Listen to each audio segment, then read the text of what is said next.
Hi guys, welcome back to my channel. It's so good to be here again. My name is Kemi and I'm a Nigerian who recently moved to Winnipeg, Manitoba, Canada. And firstly, before I say anything, I just want to appreciate all of my subscribers. In fact, not just my subscribers, but everyone who has been watching my video, who has been dropping a comment in the comment section. Let me just tell you that I see all of your comments and I appreciate them all. It shows the love, it shows that you genuinely care, and I really want to appreciate you all. So firstly, this video is a follow-up to the last video that I dropped. So the last video I talked about I was searching for an apartment and I was trying to get a car. So firstly, I want to tell you that no, we haven't gotten the car yet. This is my sister-in-law's family's car, so we haven't gotten a car yet. But yes, for those of you that said we should go with a third apartment, guess what? That's what we're going with. As a matter of fact, immediately we saw the apartment, my husband and I loved it. So yes, we are going with that, and we are set to move in a few weeks time. So thank you guys. Of course, when we move in, I'm going to be showing you the apartment, the empty apartment again. And then also right now what we are doing is trying to set up the house, get furniture. So later today we'll be going around to get furniture, look around for furniture for the house. I'm definitely going to take you around that. But for today, the point of today's talk is to give you an update to the last video. So I'm going to be talking about the cost of housing, how to get houses, the cost of cars, how to get cars here in Canada. So come with me. I grew up in a place where they told you what to chase, told you how to run the race. Every move was on the page, but I didn't like their way. So first, let's talk about house. Now let's talk about house. Now, before I begin, I should tell you that there are different types of houses in Canada. Now, the amount you're going to pay for the house depends on the type of house you're getting, the location of the house, and the number of bedrooms. Yes, so we have apartments, we have houses, we have townhouses, we have condos, and we have basements. So once again, how much you're going to pay depends on what type of houses you're getting. Also, we have a bed, we have 2 bed, we have 3 bedroom. Now for basically for all houses, the price ranges from 500 to 2,500 Canadian dollars. Now, for example, you're a student, you come and then you just want to get a room, and then you want to share a room with a couple of other students, you will most likely be paying around $500 Canadian dollars per month. Now, another thing that determines how much you pay is what utilities is included in your bill. Now, mostly in most houses, water is like a constant. That is, all houses or all landlords will provide water as part of your bill, as part of the utility you're paying for. But most of the houses, some other houses also had heat and electricity. So those are the 2 variables. So it's either heat and electricity is added to your bill or it is not added to your bill. So if it's not added to your bill, that means you need to pay extra for heat and utility. And most times, both of them, depending on the season, it's summer or it's winter. Of course, because it's winter, you need more heat, you need more electricity. You most likely pay more for that period. But then it's usually around 200 to 250 extra Canadian dollars on your utility bill. I hope you get that. Also, another thing to note is that, like I said before, the type of house you're going for, the size of the house, the location of the house, and then the utilities that is added to the house determines determines how much you're going to pay for that building. So I'm going to give example for the third house. Okay, let's go with the first house. That first house I showed, of course, was a house. That one was a house. Yes, it was a house because you could see it has the upper flat and it has a basement. So that's how houses usually look like. They have the upper place, which is usually 3 bedrooms or more depending on the house, and then the basement. So those ones are houses, and those ones are usually more expensive, but the basements usually go for about 1,500 Canadian dollars, and depending on the landlord, they also choose to add the utilities or not. Now, the second house that we checked was a 1-bedroom apartment. Yes, that one was a 1-bedroom apartment. All of the utilities were included, and we were told to pay 1,295 Canadian dollars. Let's say approximately 1,300 Canadian dollars.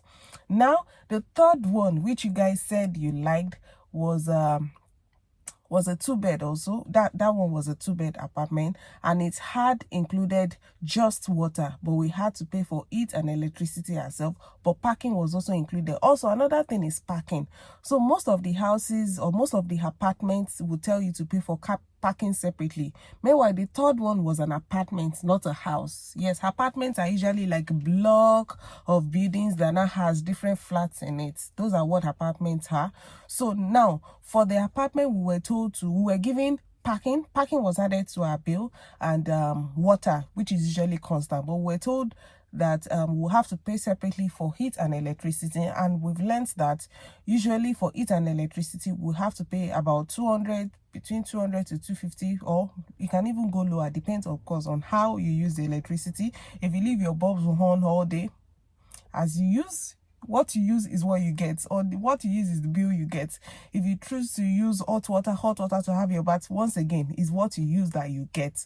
So for that third apartment that we'll be getting, which I showed you, which you all liked, which you all advised that we get, which we are also getting, so we were told to pay for that one, surprisingly, 1,100 Canadian dollars every month. And that 1,100 Canadian dollars includes one parking space and water. So we are paying extra for heat and electricity, which is going to come to about, let's say, 1,300 Canadian dollars monthly. Another thing I want to talk about about housings in Canada is that, or in Manitoba, Canada, because that's where I am, that's what I'm familiar about. Most of the houses usually come with a constant, which is a stove and a fridge, a refrigerator. So some also comes with dishwasher. Like in the first building you saw me check, it came with a dishwasher. Some also come with, a microwave oven. But usually the constant in every house is the stove, which has a oven, and then the fridge. So then you can start to build up or buy whatever other appliances you wish to buy. For example, the one we are going for has just a stove and a fridge. Then we're going to have to buy microwave. And then my hands are there. My daughter is also going to get to work. She's going to wash plates with her hands, So yeah, that's it. I think I covered everything about houses. So one thing I need to tell you, if you're someone who is coming to Canada, who has already started the process, and very soon you'll be coming to Canada, you can start to search for houses from where you are. So where you can search for houses, you can go to your Google and type in Kijiji. So Kijiji is a Craigslist for Canada. Just like we have Gigi if you're in Nigeria, as we have Gigi in Nigeria, Kijiji is what applies in Canada. And if you go to Kijiji, there's a whole lot of choices. Then you can filter your search according to the location, the type of apartment you want, the number of bedrooms you want, and what exactly. You can filter, you can add your specifications to what you want. My point is that you can start to search for houses before you arrive, if you know you'll be arriving soon, or you can get your sponsor or your relative or any family or friend that is where you are, that is in the province you're coming to start to search for you. Now, some of those landlords will require to see you in person before they can lease the house. By the way, talking about leases are usually a year. That is, you sign that you're going to be in the house for a year, and if you decide to leave the house before a year, maybe you get another house, or you buy an apartment, or you buy a house, yourself, then you have to be the one to look for someone who is going to take your place. But the agreement is a year, and you have to stay for a year. But if you know you want to leave before that year, the responsibility is upon you to get someone to take your place. So as I was saying, you can check for apartments, you can check for houses on Kijiji, also Facebook Marketplace. Please note that Facebook Marketplace will not work until you arrive in Canada. You update your location and you update your Facebook. So it's automatically, if you are outside Canada, you would not see Facebook Marketplace. So like I said, Kijiji is where you can search for houses, and Facebook Marketplace. As a matter of fact, most of the houses, all the houses we checked or we saw were from Kijiji. So Kijiji is like a very wide marketplace that you can get items ranging from furniture to cars, even cars. Yes, I'm still going to get to cars. You can get items ranging from furniture to even toys, and then you even have free items. There are people that say, oh, they are giving out free this, they're giving out free that, they're giving out free, so that's what you find on Kijiji. So what do you need to get a house, or what are the requirements to get a house?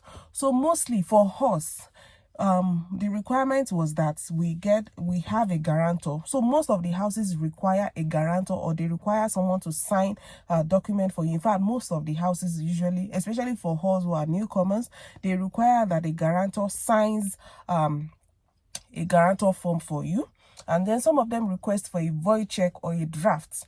Now, you remember that I said the house we were supposed to move into when we moved in, when we got to Canada, it was taken because the landlord needed us to get a bank account and get a void check. So a void check is like is a void check that allows the landlord or the tenancy agency to deduct the rent from your account monthly. Yes, so some of them require that. So it depends on the kind of house and the leasing agency and what they want. Yes, so I already talked about what should be in each house, what you should expect to be in each house, what might be and what might not be.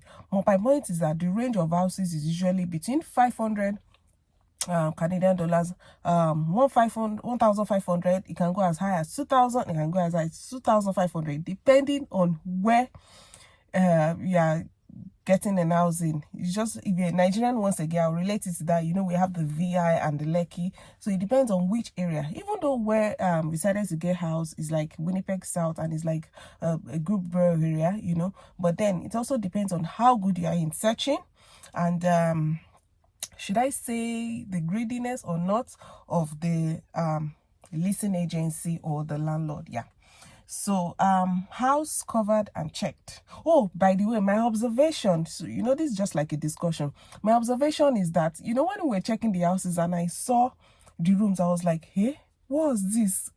The rooms were small compared to what I'm used to. You know, back home, back in Nigeria, I had a house, or I lived in a house that had, you know, moderately big rooms that you had, after your bed, you had a whole lot of space and wardrobe and closet and all that. But these ones they were like half my room in Nigeria. But then that's the way it is here, and that's how we have to. But then I observed that like the houses, like our sponsor that we're staying with, my sister-in-law, their house, they have a house, they bought a house, so their house, the rooms in the house is actually bigger.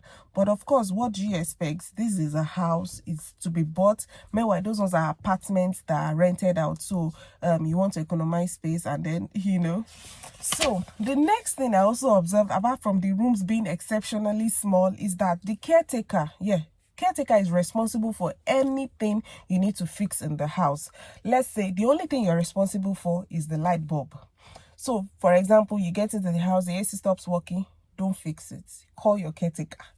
If what's it now? Something's wrong with your windows, don't fix it. Call your caretaker. Something like that. You get my point? So the only thing you're responsible for in the house that you get is your light bulbs. And I will also advise that when you move into the house afresh, of course, because you have to drop a security deposit, which is half of the monthly rent. And if you're finally moving out of the house, they will check around the house to see that, oh, you spoiled this, the walls are dirty, this, that. It's always good that, even though that will also happen with your caretaker, it's always good that you check around and notice that, maybe take a video, do a video tour of the house, and then take note of what is in place and what is not in place. So that at the end of the day, when you're moving out of the house, they don't deduct all of your security deposits. Yeah. So another thing is that most of the houses are no smoking and no pets, have no smoking and no pets policy. I don't know, did I get it right? Did I say it right? Yes, you understand what I mean, right? That is, you cannot have a pet and you must not smoke in the house. That's like a policy I've seen in most of the houses since when we've been searching. So that's a ground rule that they all have in place. Another thing I've observed is that it is a crime for you to tamper with the smoke, what do they call that? Smoke detector. Yes. So there's a smoke detector installed in all of the houses. So you know us that we like to fry, that you like to fry fish, that's why you notice that in most, so of course you have to put on the, what's that thing called now, that usually at the top of, I don't know what it is called, but you know what I mean, right? That usually at the top of the stove top to extract, yes, smoke extractor. So you notice that most of the stovetop stoves have that smoke extractor, because that's like a really serious thing that they do not joke with. So I think we are done with houses. If you have any other question on what I have not covered on houses, please just ask in the comment section and then I will answer. But I want to believe that I've covered everything that has to do with house. How we got a house, of course, was through Gijiji, but you can also get, just a recap now, you can also get someone to get a house. If you have someone in the province where you're going to, they could get a house for you. I'd probably sign all the documents for you. So let's go to cars. So someone asks that, okay, yes, oh, of course, again, someone asks that, oh, I didn't give an idea, we didn't give an idea of the range of cars and all that. Once again, you can do a research on Kijiji, like everything you want to look for, just like a market survey and all that, you'll find on Kijiji. But I'm going to talk about how we did ours and the cost of the cars we looked at. So firstly, of course, we looked on Kijiji, and then when you look on Kijiji, you look at the car you want, you book an appointment. Once again, let me state this. Maybe I don't think I've stated it in any of my previous videos, but everything you want to do in Canada, you have to book an appointment. In fact, if you want to go to the bank, you want to have a discussion, you have to book an appointment, except maybe you're going to withdraw at the ATM, or maybe some things you don't need about. But most of the things you actually need to book an appointment at the bank. So we saw what we liked on Kijiji, we contacted the dealer, and then we booked an appointment to come and see the cars. We got there, of course, as you can see from the video, we looked at the car. They allowed us to take a spin, to drive around. That was another thing that actually amazed me, We were given, the second car gave us the opportunity, to just drive around, see how it feels and all that. I was surprised that, really? But then, so we were allowed to drive the car around. And then another thing I noticed was that anybody can buy any kind of car, As in, that's another thing that still amazes me. A student can buy like one of the latest cars, as long as you have a guarantor, or you have so maybe you're working, you have some money coming to your account every month, you can buy any car you want. I mean, literally, you can buy any car you want because you can finance it. That is, it is even advisable that even if you have the money, you don't drop all the cash at once, because the finance system in Canada works on, I don't know if I'm saying that right, but rather you have to build your credit score. Excuse me. Every individual has to build his or her credit score. So that means that even if you have the money to pay for it, it is advisable that you don't pay for the car at once. It's advisable that you finance it. That is, you drop some amount and then you pay every month. That is how you build your credit score. So back to the car. The first car that we checked was a Chevrolet, of course, Equinox, and it was 2014, and we were told to pay 15,000 Canadian dollars for that car. Of course, there was the opportunity, there was the opportunity for us to finance. That is, you pay maybe, I think, 2,000 first, go on with the car, and then you pay the rest monthly, depending on what duration you want, from 2 years, 3 years, 4 years, and all that. So that was that. Also, of course, note that the price of the car depends on the mileage. That is how far it has gone. Yes, another thing that that determines the price of the car is insurance claims that are on it. Probably the person who was using the car has been involved in an accident, or has been kind of repairs, that has taken place on that car. Now the other one, the sleek one, which I loved, which my husband loved, the car is called Cruise. That was 2018, and we were told to pay 18,000 Canadian dollars for that. That was a lot, But then it was really a sleek car. Of course, the opportunity also was there for us to finance that, and then pay for a period of 5-6 years. But my point was that, what if by 5 years or 3 years, 2 years, I want to change the car? We don't want again. That's a lot. But of course, there is a process. You can swap also. You can take it to the dealership. You had more money, and then you choose another car you want. So, as in, my point in all of my ramblings, or all of my talk, is that the Canadian system wants you to prosper. Is that the word? The Canadian system wants you to be successful. There are systems in place, there are structures in place that allows you to live the best life, that allows you to live and without yeah, as long as you have a work that allows you to live comfortably, let me just use that. Or should I also add that at the end of the day, when you buy the car, they're going to fill up the gas. It's going to be filled up for, at least they're going to fill up the tank. So it depends on how you use it, you know. So the long and short of all this, my talk is that you can really live a easy life as long as you follow the process, as long as you do your research, talk to people, don't be an island, you know, connect, network, you know.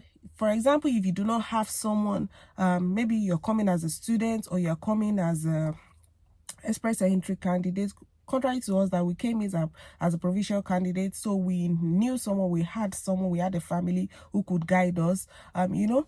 But if you're someone who is new, you don't have anyone, I can tell you that in Canada there's a huge Nigerian community. As in, there's no province you go to in Canada that you not find Nigerian. In fact, that you not find a Nigerian community. So do your research, find the Nigerian community. I also know that back in Nigeria we have some groups, WhatsApp group, Telegram groups of people, so you can connect, network, because that's the way you can grow, that's the way you can move, that's the way you get used to the system. So that's it, guys. Hope you've learned one or more things about the cost of cars, the cost of housing, and I've been able to answer some of the questions that has been pushed out to me in my DM and in the comment section. So I also know, I am aware that you guys are waiting for me to talk about how we came to Canada, the pathway that we used, or rather the process we had to take and we had to follow. So please kindly be patient. I'm going to do that video as soon as we move to our home space. Yes, I'm going to do that as soon as we move to our home space. For now, please enjoy my vlogs about settling down, enjoy my vlogs about shopping, enjoy my vlogs about living the Canada life. So thank you guys.